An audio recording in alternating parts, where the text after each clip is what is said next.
apresentado o projeto no meu nome, vereador Goura, o projeto ia ser derrubado pela base de apoio do prefeito. Tá? Você tem uma ingerência muito grande do Poder Executivo sobre o Legislativo, tanto nas casas legislativas municipais quanto na casa estadual. Tá? A maior parte dos deputados quer estar na base de apoio do governador, na base de apoio do prefeito. Por quê? Com isso, você tem uma negociação de cargos. Então, o vereador, o deputado, indica cargos no Executivo. Na Câmara, na Prefeitura, são 600 cargos comissionados que o prefeito tem para distribuir conforme a sua vontade. No governo do Estado, se não me engano, são 2.000 ou 3.000 cargos comissionados. Então, isso vira uma moeda de troca. Então, o deputado, eu te dou lá X cargos para você indicar. Você vai votar comigo, você não vai votar contra mim. Para não correr esse risco de uma matéria de suma importância, que é o projeto da agricultura urbana virar ali um natimorto e não prosseguir, a gente protocolou o projeto no nome da Comissão de Meio Ambiente, que eu era um membro da comissão. Então, ele não virou um projeto do vereador Goura, ele virou um projeto da Comissão de Meio Ambiente, para não colocar ali ninguém em saia justa, e a gente, dessa forma, conseguiu que ele fosse aprovado. Tá? Mas a gente teve diversos projetos na Câmara que tiveram a tramitação retardada ou até mesmo que foram arquivados porque eu não era da base de apoio do prefeito. Tá? Então, você vê claramente que, muitas vezes, se você observar o dia a dia das casas legislativas, o que está em jogo, o que prevalece, não é o interesse público, o interesse coletivo. É o interesse do governo, é o interesse do executivo. Tá? Infelizmente, é assim.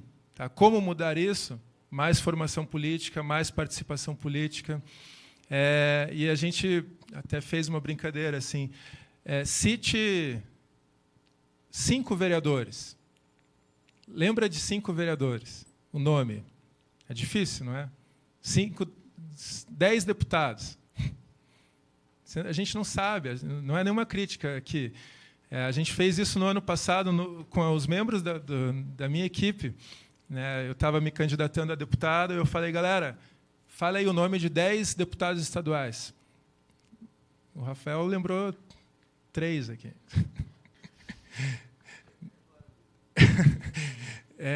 A gente tem uma necessidade de formação política como sociedade, tá? De participar, de entender como é que de fiscalizar.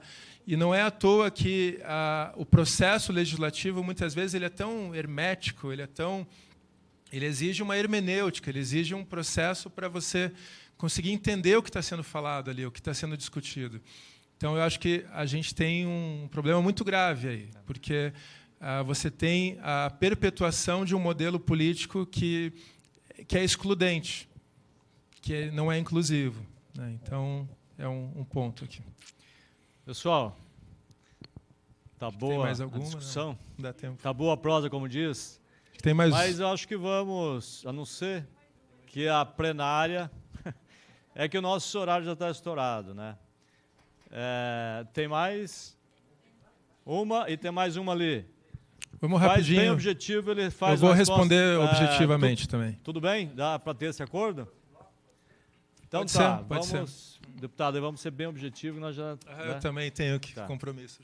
Bem rapidinho. É só quase que uma petição pública, né? Eu acho que assim a gente podia pensar numa articulação das políticas de agricultura urbana, até na pergunta que ela tinha feito no início, né? Maria Tereza, lá do Conselho. A agricultura urbana é uma das linhas estratégicas da política de segurança alimentar, né? Até aquela horta que você mostrou de Minas, dentro daquela estratégia de usar os terrenos das empresas né? Eletrosul, por exemplo, era uma empresa que fazia parte, né?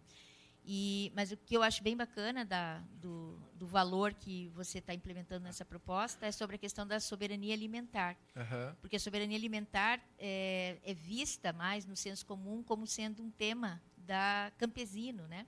E a agricultura urbana pode trazer para a gente esse potencial da questão de pensar uma soberania alimentar dos cidadãos urbanos. Então, era uma petição, né?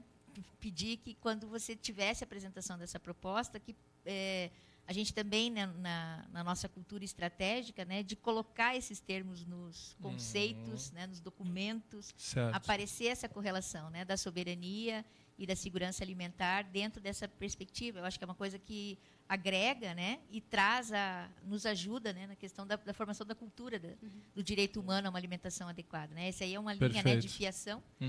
Então, isso é bem bacana. E eu acho legal a pergunta que tinha sido feita, porque realmente, além de todo esse processo de socialização, muitas condutas de trabalho de recuperação na área da saúde mental são feitas através disso. E tem ainda uma outra circularidade que é muito importante dessa economia, que é o uso dos fitoterápicos na produção de medicamentos. E isso lá, 10, 15 anos atrás, foi uma política municipal da saúde. Sim. Né? Então, isso também vale a pena resgatar na ótica de mais uma questão saudável, né? Do cuidado em saúde. Eu acho que você falou também de vencer esse preconceito. Né? É via campesina, é MST, não sei o quê. A gente visitou o assentamento... Só podia ouvir Bom, sim, você concluindo, só para ser faz o fechamento. Vai lá. Mais objetiva. Eu faço. Tá. É que eu vi um bastante hortas comunitárias, né? Então, eu gostaria de saber... eu me chamo Leiriane. E eu gostaria de saber se essas hortas comunitárias elas têm relação com os centros comunitários, né? Essa é a primeira pergunta.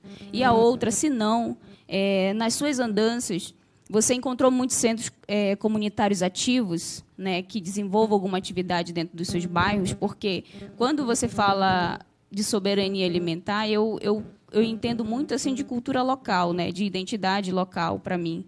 Então, o centro comunitário, para mim, ele é uma referência naquele espaço, naquele bairro, com as suas demandas, suas necessidades. Então, ele é muito mais próximo, falando politicamente até, né, daquela realidade, daquela necessidade.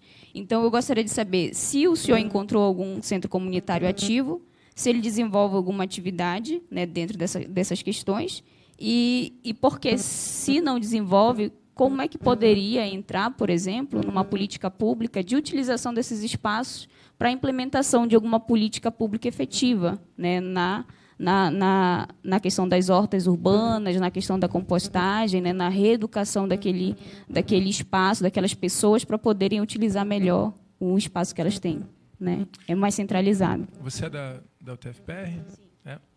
Então, a questão aqui, até no mapa, a gente mostra, mesmo as hortas institucionais da prefeitura, elas são coordenadas, são por associações, né, por organizações comunitárias. Então, e há a possibilidade de novas organizações se juntarem, criarem e ganharem essa assistência técnica por parte do poder público. Então, eu vi, assim, a gente tem a própria Casa da Videira que eu mencionei, é um centro comunitário que envolve ali bastante gente.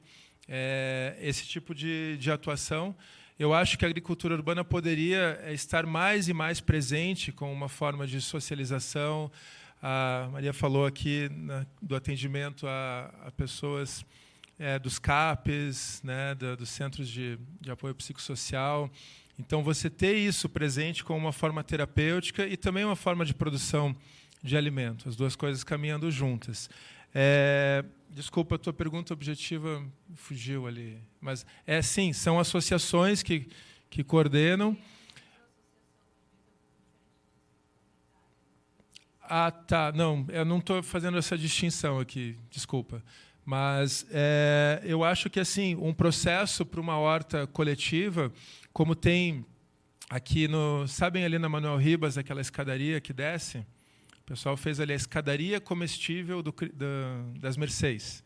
Né? Tem a calçada comestível e a escadaria comestível. É um processo bem libertário, não tem uma organização formal que coordena. São pessoas que se juntam, você pode ir lá e participar. Então, essa agremiação de pessoas com este intuito.